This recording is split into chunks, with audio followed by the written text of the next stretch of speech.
They tell a story that in 1812, Napoleon was at war in Russia. He was losing.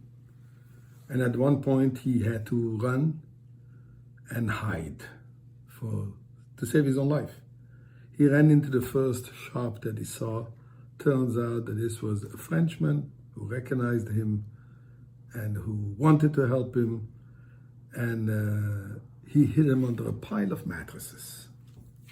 Moments later, a Russian soldier comes in. Where is Napoleon Bonaparte? Sorry, no idea. Then the soldier spotted the pile of mattresses.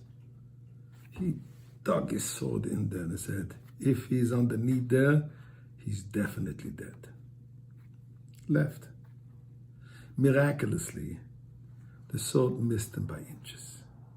And when the danger was over, Pierre, the store owner, walks over, pulls off the mattresses, and tells him, you're a lucky man. You were saved by God. Napoleon looks at him and he says, what can I do for you? You saved my life. What can I give you? So Pierre says, you know what? Thank God, I have everything I need. But there's one thing I'd like to ask you. How did it feel lying under those mattresses, the fear of your life? Napoleon jumped up and his whole anger turned to his soldiers. Take him to the firing squad. Don't you realize you're speaking to Napoleon Bonaparte?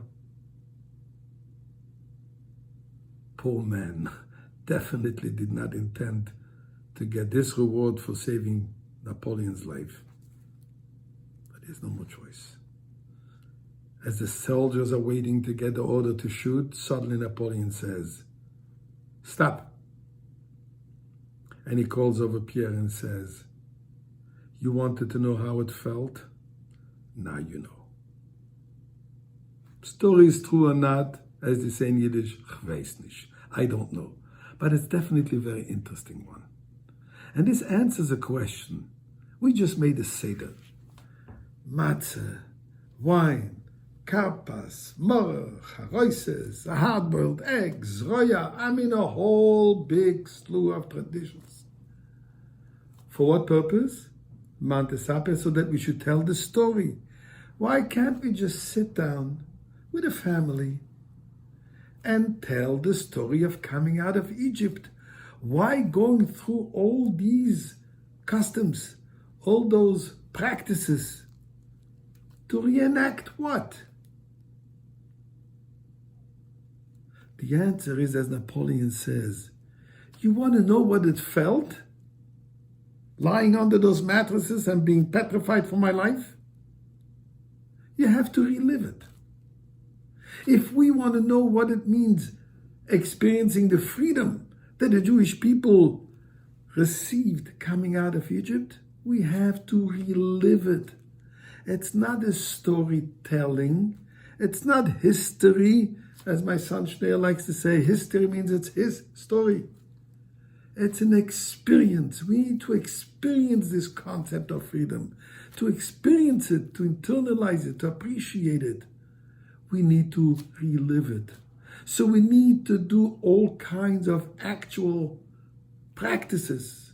We eat the matzah to tell us, yes, this flat matzah is they ate because they had no time to prepare food when they run away.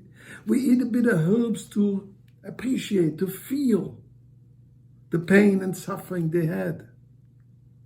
And so on and so forth. To experience, to relive it, gives us the opportunity to internalize it. And it gives us the opportunity to think about it, about our own lives. And then we might as well realize that to a certain extent, we are slaves to Pharaoh, modern day Pharaoh, gadgets, needs, and so on. So Pesach Seder is the moment where we re-experience the concept of slavery, of bondage, and we turn to Hashem and we say, Lishana haba b'Yerushalayim. We don't want to stay in this state. And as such, we say to God, today, the Seder is over, but Shana Hazu, we want to continue this Passover experience, the freedom of Passover in Jerusalem with Mashiach now.